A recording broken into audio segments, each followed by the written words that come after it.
찬바람이 서늘하게 불어오고 조금의 망설임도 없이 새벽 기도를 나갈 때 이 아우터를 챙겨 입는 계절이 벌써 왔습니다. 여러분, 이맘때가 되면 이 환절기라서 그런지 이 장례 일정들이 참 많이 생기는 것 같아요. 특별히 사람들이 많이 모이고 친인척도 오고 오랜만에 보는 사람들도 장례식에 가보면 함께 모입니다.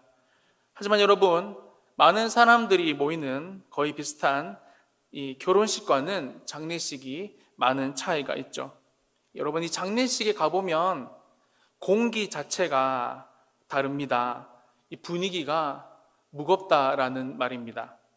왜냐하면 우리가 사랑하는 그 누군가의 마지막을 직면하는 시간이기 때문입니다.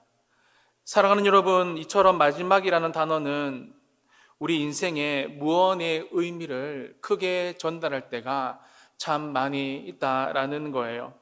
오늘 본문에 보면 33년의 공생애를 마무리하고 계신 예수님이 그토록 아끼시는 제자들과 저녁 만찬을 즐기고 있었습니다. 하지만 여러분, 이 저녁 식사 우리가 아는 것처럼 마지막 만찬이었죠. 어제 우리가 살펴본 것처럼 이 저녁에 이 특별히 만찬의 분위기는 좋은 분위기가 아니었습니다. 벌써 예수님은 너희 중에 한 사람이 곧 나와 함께 먹는 자가 나를 팔 것이다 라고 말씀하셨기 때문입니다. 제자들은 아마 평소와 다른 분위기라는 것을 직감하고 있었을 겁니다. 그때 예수님이 정막을 깨고 하신 말씀이 오늘 본문의 말씀입니다. 우리 22절 말씀 함께 읽어보겠습니다. 그들이 먹을 때에 예수께서 떡을 가지사 축복하시고 떼어 제자들에게 주시며 이르시되 받으라, 이것은 내 몸이니라 하시고. 아멘. 이미 성경의 배경을 우리가 너무나 잘 알고 있기에 우리에게는 이 예수님의 말씀이 전혀 생소하게 들리지 않습니다. 하지만 당시 예수님의 제자들은 이것이 내 몸이다 하시면서 떡을 떼어주시는 예수님의 행동이 여러분이 평범해 보이지는 않았다라는 거예요. 그리고 예수님은 연이어 23절과 24절에서도 이렇게 말씀하십니다. 또 잔을 가지사 감사하기도 하시고 그들에게 주시니 다 이를 마시매 이르시되 이것은 많은 사람을 위하여 흘리는 나의 피 곧 언약의 피다라고 말씀하고 있습니다. 사실 마지막 만찬을 하고 있는 큰 다락방의 분위기만 뭔가 좀 이상한 게 아니었습니다. 이 다락방의 밖에는 지금 예수님을 죽이고자 하는 그런 수많은 계획과 음모들이 벌써 시작되고 있었습니다. 병자들이 일어나고 귀신이 쫓겨나가고 군중들이 예수님 예수님하고 환호하면서 소리를 지르던 여러분, 그런 분위기가 지금은 전혀 아니었다라는 것입니다. 당시 예수님과 제자들은 마가복음 14장 12절에 나와 있는 것처럼 여러분 유월절 식사를 하고 계셨습니다. 여러분, 유월절이라는 것은 우리가 너무나 잘 알고 있는 것처럼 하나님께서 이스라엘 백성들을 애굽에서 어떻게 구해내셨는지를 기념하는 날, 다시 한 번 더 생각하는 날입니다. 아마 예수님은 출애굽기의 이야기들을 떡과 잔을 마시면서 제자들과 하고 있었을 것입니다. 그때 그 위기에서, 그 어려움에서 이스라엘 백성들을 건져주셨던 하나님이 얘들아 오늘 또 우리와 함께 하신다라고 예수님은 말씀하고 계셨을 거예요.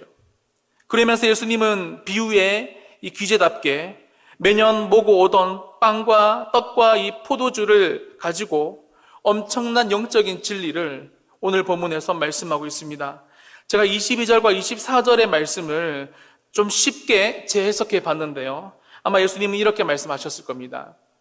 너희들이 먹는 이 유월절의 무교병이 바로 나다. 너희들은 나를 먹어서 너희들 안에 영원히 있게 하라. 이것은 내 몸이다라고 말씀하셨을 겁니다. 여러분, 그렇다면 제자들의 입장에서는 어떻게 느꼈을까요? 자신들의 입안에서 지금 맴돌고 있는 떡 조각과 목구멍으로 넘어가는 포도주를 제자들은 느끼면서 우리 스승님께서 나를 위해 내가 먹는 유월절 빵이 되시는구나. 우리 스승 되신 예수님께서 나를 위해 내가 마시는 유월절 포도주가 되시는구나 라고 느꼈을 겁니다. 여러분, 그러면서 이제 곧 십자가를 앞두고 계신 예수님께서 떼어주시는 떡과 포도주를 먹는 그들에게는 신비한 숙연함이 자리 잡고 있었을 거예요. 사랑하는 여러분, 저는 오늘 본문을 묵상하면서 이게 바로 우리의 신앙생활이 아닌가 생각해 봅니다. 예수님과 마지막 식사를 하고 있는 그 의미 있는 자리에도 여러분, 예수님을 파는 사람이 자리하고 있었고, 내부에서도 참 의미 있는 자리였지만 내부를 파기시키는 여러 가지 내부의 어려움들이 존재하고 있는 삶, 그것이 바로 신앙생활이다. 뿐만 아니라 예수님과 함께 있어도 예수님을 먹는 이 믿는 사람들을 공경에 빠뜨리기 위해서 내부만 아니라 외부에서도 심하게 어려움을 당하는 삶이 바로 신앙생활이 아닌가 저는 생각해 봅니다. 다시 말해, 하나님은 살아계시지만 어려움을 당할 수 있는 게 저와 여러분의 신앙생활이고, 때론 무거운 분위기 속에서 예수님의 가르침을 받고 장례식과 같은 무거운 분위기를, 무거운 현실을 이겨내야 하는 삶, 이것이 바로 신앙생활이 아닌가 생각해 봅니다. 저는 오늘 본문의 말씀을 보면서 25절의 말씀이 참 의미가 있다라고 생각하는데요. 우리 25절 말씀 함께 읽어보겠습니다. 진실로 너희에게 이르노니 내가 포도나무에서 난 것을 하나님 나라에서 새 것으로 마시는 날까지 다시 마시지 아니하리라 하시니라. 아멘. 학자들마다 의견이 조금 다르긴 한데요. 전통적인 유대인의 유월절 만찬 중에는 식사 중 이 잔을 4번 정도 들어서 기념했다라고 합니다. 그 4번은 출애굽기 6장 6절 7절을 기념하면서 마신다고 하는데요.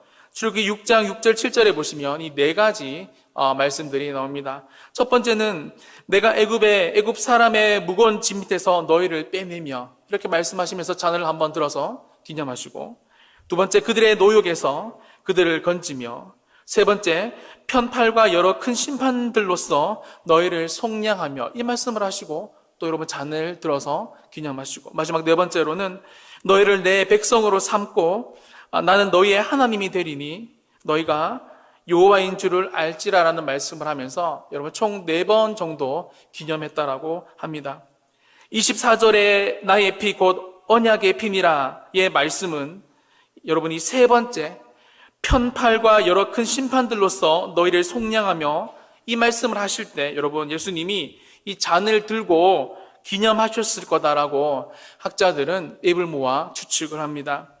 즉 여러분 25절에 예수님께서 말씀하신 내가 포도나무에서 난 것을 하나님 나라에서 새 것으로 마시는 날까지 다시 마시지 아니하리라는 말씀은 마지막 4번째 잔을 들고 원래 했어야 했는데, 그 마지막 잔은 하나님 나라가 완성되는 때에 들겠다라는 다짐으로 예수님은 그 마지막 잔까지는, 4번째 잔까지는 들지 않았을 거다라고 신학자들은 이야기를 합니다. 말씀을 마무리하면서 사랑하는 여러분, 코로나19로 인해서 우리는 얻은 것들도 참 많이 있지만 잃은 것들이 더 많은 것 같아요. 뿐만 아니라 시간이 갈수록 예수님을 믿는다는 것은, 제대로 믿는다는 것은 훨씬 더 어려운 것 같아요. 생명의 능력이 적혀 있는 하나님 말씀이 아니라 그냥 고전, 낡아버린 책이라고 생각하는 성도들도 더 많이 생겨나는 안타까운 현실에 우리는 직면하고 있습니다.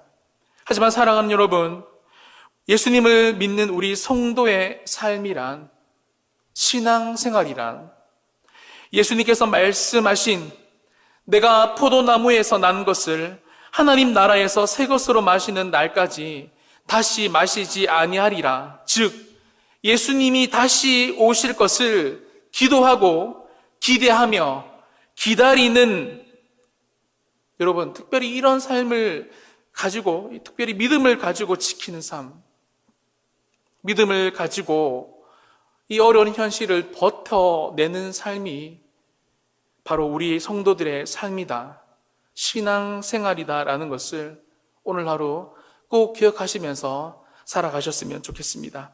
이러한 배경을 염두에 두고 사도 바울은 오늘 이 배경을 생각하면서 고린도전서 11장 26절에 이렇게 말씀했는데요. 우리 함께 읽고 성찬의 의미를 기억하면서 마쳤으면 좋겠습니다. 너희가 이 떡을 먹으며 이 잔을 마실 때마다 주의 죽으심을 그가 오실 때까지 전하는 것이니라. 아멘. 여러분, 주의 죽으심을 그가 오실 때까지 전하는 것이 여러분 쉬운 말로 뭐예요? 그렇습니다. 우리 교회에서 지금도 하고 있는 전도입니다. 행복 파티를 통해서 어떻게든 한 번씩 복음을 전해보려고 애를 쓰는 전도라는 것입니다. 예수님을 전하는 것이죠. 여러분, 이게 바로 성도의 삶, 신앙생활의 핵심, 예수님께서 마지막 식사를 하시면서 제자들에게 그토록 전해주고 싶었던 새로운 사명이다라는 것입니다. 사랑하는 여러분, 오늘 하루 우리 남겨진 예수님의 마지막 잔을 위하여 그분이 오실 때까지 성찬식을 행하며 이 성찬 안에 성찬이 담고 있는 복음의 소식을 힘을 다해 전하는 복된 하루가 되시기를 예수님의 이름으로 간절히 축원합니다.